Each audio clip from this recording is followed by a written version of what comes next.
Welcome to this edition of Head to Head. I'm your host, Cam McKinney, and this is episode number 191 of the podcast. And in this episode of the podcast, I am recapping the New England Patriots season, which disappointingly ended in a very bad way. After going 10-7 and making the postseason after missing the previous season, the New England Patriots got walloped during Wild Card weekend by divisional rivals, the Buffalo Bills, 47-17. This is one of the roughest losses in postseason history. The Bills and Josh Allen became the first team ever not to punt the ball, kick a field goal, or turn the ball over in a NFL game. Every Buffalo possession ended with a touchdown, and Josh Allen in particular dominated the game, going 21 of 25 with 5 touchdowns and 308 passing yards. And no matter how you felt about the Patriots season overall, this loss surely complicates the season as a whole. When the season started, the team got off to a rough start, going 2-4 in their first 6 games. Then the season took off with a 7-game winning streak where they dominated opponents 46-7 against Cleveland in week 10, 36-13 against the Titans in week 12, and they beat Buffalo 14-10 in week 13 in a game where Mac Jones threw only 3 passes. And after that victory in particular, the Patriots were talked about as if they were legitimate contenders, but then they hit another rough stretch to end the season with losses to the Colts, Bills, and the Dolphins. And looking back at their season in hindsight, maybe more people should have seen this outcome coming. The Patriots were 10-7 and a good team, but a good team that mostly dominated against bad teams and lost to the really good ones. Out of their 10 wins this season, only 3 of them were against teams with a winning record: the Chargers, Bills, and Titans. Maybe all of our expectations were too high and this outcome was inevitable.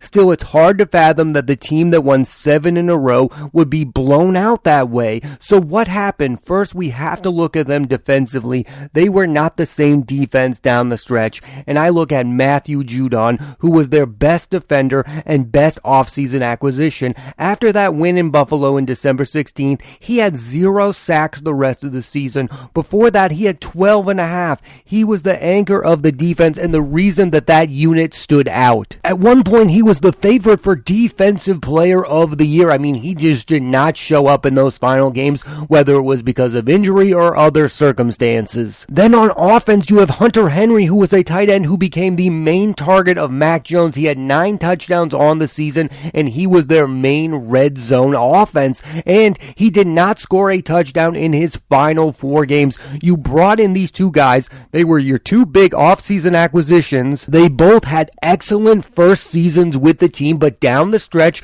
they were nowhere to be seen. And you just cannot have that if you're going to compete. You need those guys to come up big, because those were the guys that made the Patriots special. When the Patriots were running on all cylinders, it was mostly because of Matthew Judon on defense and Hunter Henry on offense. Especially when you consider your other 2 main offseason acquisitions on offense did not step up. I mean, Jonnu Smith had a really disappointing first year with the New England Patriots, and Nelson Aguilar was not very good either. And Nelson Aguilar is the highest paid wide receiver in New England Patriots history. They need to get these players to do something next season, or they're going to continue to have the same type of rough losses in the postseason. This offense needs to get a lot better, and this defense needs to be steady for an entire season. The most polarizing player on the New England Patriots currently is quarterback Mac Jones. He had a really good rookie season, but down the stretch, he could just not carry the team. And why should he? He's a rookie quarterback. But some people feel like he is never going to be able to be that franchise quarterback. Here's where I stand with that matter. Give Mac Jones 3 or 4 years, see what he is, and then you can make a final judgment. I don't really believe all that much in Mac Jones at the moment, but I want to see what he will become before I make my final judgment. I thought he showed promise, but I don't think he had a very good game after that Cleveland game. I watched that Cleveland game and I thought, okay, this kid could be something special, but down the stretch, he was just not the same guy, and maybe that was rookie fatigue, or maybe that's just who he is. We are going to find out in the future, but I'm not going to make my final judgment now, and I don't think, as ludicrous as people have said, that the Patriots should be going after quarterbacks this offseason. Mac Jones was not your your problem down the stretch. The problem down the stretch was your really bad defense. All season long, people were comparing this Pats team to the 2001 Super Bowl winning Patriots team,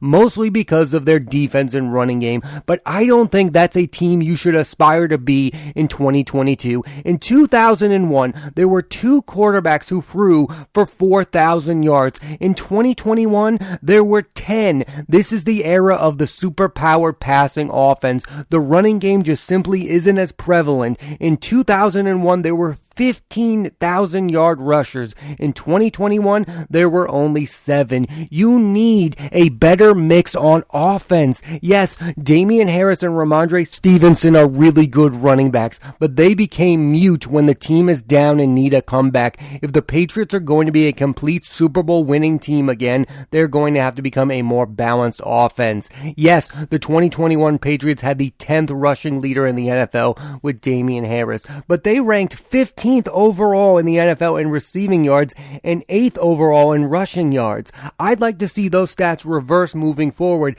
They need to get Mac Jones his version of Devontae Adams, Cooper Kupp, DeAndre Hopkins, or Stephon Diggs, a receiver who is going to make a game-changing play consistently. That's what the Patriots were missing. At some point this year, Kendrick Bourne was that guy, Hunter Henry was that guy, even Jacoby Myers was that guy. They were those guys in moments, but they need that consistent guy who is going to make that game-changing play that can get you to have a comeback in a game. That's what the Patriots really lacked. They were not able to come back from big deficits, and moving forward, they're going to have to, because that's how you win in the NFL. You need to make a comeback. That's what Tom Brady was. He was the best when it came to making a comeback, and that's what Mac Jones needs to be. He doesn't need to be the best ever when it comes to coming back in games, but he needs to be able to pull it off once in a while if this team is going to be one of the very best teams in the AFC moving forward. Defensively, the team's biggest strength was getting takeaways. They were second in the NFL with 23 interceptions. They were 19th in the league with 36 sacks. It would be nice to have one more guy constantly getting to the opposing quarterback next to Matthew Judon. Kyle Van Noy was second on the team with only 5 sacks. Their rushing defense was a bit of a mixed bag. They gave up the fewest rushing touchdowns with 9, but gave up the 11th most rushing yards this season, and down the stretch it felt like anyone could run on them. My opinion on them as a team is this. Listen, the Patriots were not that big of a disappointment. They're a disappointment because of who they are. They're the New England Patriots, so we expect them to do big things in the NFL. We expect them to win a playoff game in the first round. We expect them to win. We expect them to go to the AFC title game. We expect them to make the Super Bowl. That's what we expect, because they're one of these legacy sports franchises that all they do is win. Think of the New York Yankees. When the Yankees have a down season, we're like, it's the end of the world because they're the New York Yankees and they have 27 titles, and we're like, you're the Yankees. You are supposed to be winning. You have the money. You have the status as always being one of the elite teams. We are not used to the Patriots being just an okay football team, and that's what they were this year. They were an okay football team that was a lot better than they were last year. It was a really good step forward. I think what really hurts is their loss to Buffalo, because that's what we're not used to them seeing, being dominated by a divisional rival. During Tom Brady's almost 20 years with the team, you could guarantee victory almost every time against the Jets and the Bills, and occasionally against the Dolphins. He struggled there sometimes, but Tom Brady would dominate the division. This year, the Patriots went 3-3 against the division. 2 of those victories were against the Jets. Everyone's dominating the Jets these days. Over the last 2 seasons, Josh Allen and the Bills have gone 11-1 versus the AFC East. They are the team now dominating the division,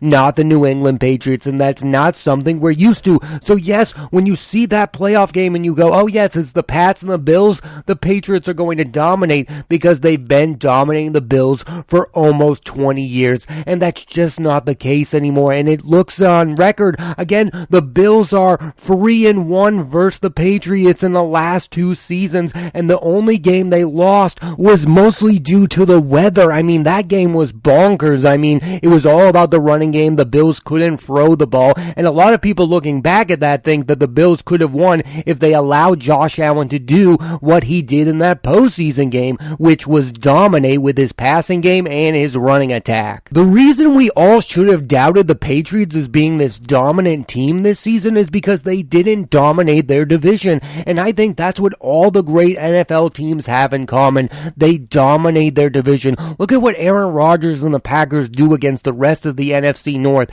He owns the Chicago Bears. He beats up on the Vikings, and like everyone else, he feasts on the Detroit Lions. To be a great team in the NFL, you cannot lose to your divisional rivals, and they lost to the Miami Dolphins twice. The Patriots lost to the Miami Dolphins, who are almost the exact same type of team as the New England Patriots, but the reason we think the Patriots are that much better is because they're the New England Patriots. The Patriots and the Dolphins are in the exact same place right now. They are both far worse than the Buffalo Bills. That is the reality of the situation that both of those teams are in. They are chasing the Bills, and we are not used to the Patriots chasing anyone. And the problem for the Patriots is it's not like the Buffalo Bills are going away anytime soon. Josh Allen is only 25 years old. Even if Mac Jones gets to as close as good as he is, I think Josh Allen is going to dominate the league for a very long time to come. The Patriots have lost to a divisional rival in the postseason before. Remember when the Jets beat the Patriots in the postseason? We didn't really take them seriously because we knew moving forward we were going to be okay because we had Tom Brady and they had Mark Sanchez. When Mark Sanchez made those 2 title games, we didn't take him seriously because we knew that Mark Sanchez was not going to be the long-term answer at quarterback for the New York Jets, that they were winning because of their defense. This is the opposite situation. We don't know if we're going to be okay because Mac Jones' future in the NFL is a bit of a mystery, and we know Josh Allen is going to continue to dominate. The Bills don't feel like a flash in the pan, even though we mock them after that Week 13 victory. We mocked them. We said Sean McDermott was one of the worst coaches in the league because he had that meltdown where he wouldn't even say the name Bill Belichick or say the name of the Patriots. Yeah, that was messed up. But listen, he gets the last laugh because the Buffalo Bills are the ones playing in divisional weekend while the Patriots are the ones at home. I'm going to give Mac Jones and the Patriots the benefit of the doubt, losing 47-17 against the Bills this one time because I don't think they're supposed to beat the Bills. Now, they're not supposed to get dominated by them either, but I guess what? He's a rookie. Those things are going to happen. But one thing I really question about the future of Mac Jones is, what if Josh McDaniels does get one of these coaching jobs? What if he becomes the head coach of the Texans? What if he becomes the head coach of the Giants? What happens to Mac Jones? Because we all know that's one of the worst things a young quarterback can go through is changing of offensive coordinators. It can change their entire style. Bill Belichick is a great coach, but I think the Patriots need an offensive coordinator who can really get the best out of Mac Jones, and right now that guy is Josh McDaniels. So if Josh McDaniels leaves the organization, I'm going to get a little concerned about where Mac Jones' career is headed. I think McDaniels was the big winner of this season for the Patriots. He was able to get the best out of Mac Jones, even with his limitations as a rookie quarterback, and his passing abilities aren't up to snuff, but they were able to win 10 games, and that's super impressive. So if this is the season where he finally gets his second head coaching opportunity, I'm going to have some big question marks about Mac Jones and the future of the New England Patriots offensively, because offensively they weren't spectacular even with Josh McDaniels, but they were able to win 10 games because I think he drew up a pretty good game plan of how to win games with Mac Jones. Will the next guy be able to do that? I don't think every offensive coordinator is capable of winning football games with Mac Jones and this group of receivers. I think it takes a special type of guy. Josh McDaniels knows how to coach winning football. If they bring in an outsider, I'm not sure that's going to work. Maybe they're going to get Bill O'Brien and things are going to be okay. I just don't see that happening. The best case scenario for the Patriots is for Josh McDaniels to stay with the organization and help groom Mac Jones to be a franchise quarterback. And I do want Josh McDaniels badly to be the next head coach of the New England Patriots because I think that's what's best for Mac Jones. I'm also a fan of Josh McDaniels. He's been the offensive coordinator of the best offenses in Patriots history. I think he deserves a chance to be the next head coach of the New England Patriots, and I don't think Bill Belichick should be the head coach of the New England Patriots for another 5 years. I think 3 years at max. I don't think Bill Belichick is going to win another Super Bowl with the New England Patriots. I think you need to start thinking about the future without him, and I think that should happen in the next 3 years. Listen, have him break the Don Shula record if he wants. I don't really care about that. I care about the future of the Patriots because right now we're all still thinking about the past because they won those Super Bowls. Well, I think it's start to time thinking about the future, and that loss to Buffalo should get you there. There's two ways to view this season, as a step in the right direction, or you can say this is who the Patriots are without a Brady-type quarterback, and that's a grim future. I mean, is this the best case scenario for the Patriots? Is that they can be one of those teams that makes the postseason and then gets blown out by a superior quarterback? Now, again, we don't know if Mac Jones is going to continue to be this type of quarterback, but I do think you can say this with real certainty. Mac Jones is never going to be Tom Brady, and I don't think Mac Jones can even be Drew Bledsoe, the type of guy who can put up some jarring statistics. I don't think he's that type of guy. I think he's a guy you can win with, but you're going to have a lot of massive talent around him. And are the Patriots going to be big spenders each and every offseason? Like, are the Patriots going to go out this offseason and get Mac Jones, that main weapon that I think he desperately needs? I don't know the answer to that. What are they going to do with J.C. Jackson, their franchise cornerback? Are they going to franchise him, or are they going to let him walk and not give him the deal the same way they didn't give Stephon Gilmore the deal he wanted? I think in the end we all felt better about the Patriots' future before this devastating loss to Buffalo. A loss like this makes you realize you're further from being a very good team than you thought you were. Like, no one expected the Bills to dominate the Patriots the way that they did. 47-17. They gave up 7 touchdowns in a row. 7 touchdowns in a row. The defense couldn't get a stop. They couldn't even get them to punt, kick a field goal. They were nothing in that game. How could you look at that team that lost in that fashion and say, well, they're just one player away from winning it all? The truth is that the Patriots have to get back to drafting really good young players, because those core young players that you draft are going to be the future of this organization. The Hunter Henrys, the Matthew Judons, they are not the long-term future of the Patriots. They are really good players at the moment, but in 10 years down the line, they're not going to be on your team. You need to go back to drafting really good young players to be a part of that core. Because right now, your core is really old. You have guys like Kyle Van Noy, you have Devin McCourty. These guys are not going to be there much longer either. They have a year or two left at most, and I think those guys could retire or go elsewhere. I don't think moving forward, Belichick can have that same attitude toward the draft where he's just going to move back because he's going to be a very good team.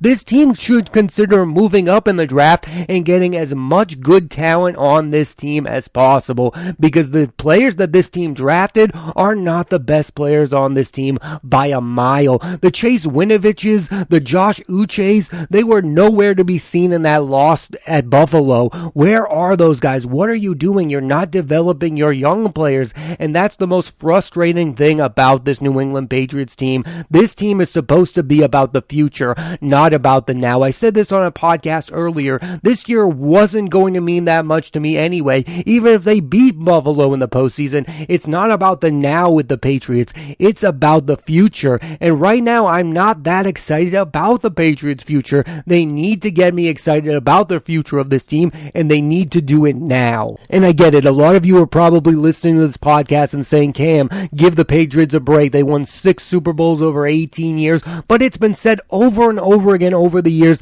that Bill Belichick can win a Super Bowl with any quarterback quarterback in any type of system. Well, guess what? You have a quarterback not named Tom Brady, and you didn't win a Super Bowl. And right now, it kind of feels like maybe you can't win a Super Bowl without Tom Brady. I want to see it. I want to see Bill Belichick make the Super Bowl without Tom Brady. I'm actually rooting for him in a sense, but I just don't feel like that can happen if he's going to continue to do the same old things he did with Tom Brady, because you can get away with those things when you have Tom Brady, and you can't get away with those things when you have a young quarterback in Mac Jones. The Patriots need to change the way they do business if they're going to be a Super Bowl winning team again. I couldn't imagine a worse way to end the season than being blown out by a divisional rival 47-17. I hope this loss helped the Patriots get back on track. Thanks for listening to this edition of Head to Head. I'm Cam McKinney, and there'll be a new episode of the podcast every Monday on Apple Podcasts and Spotify, so please rate,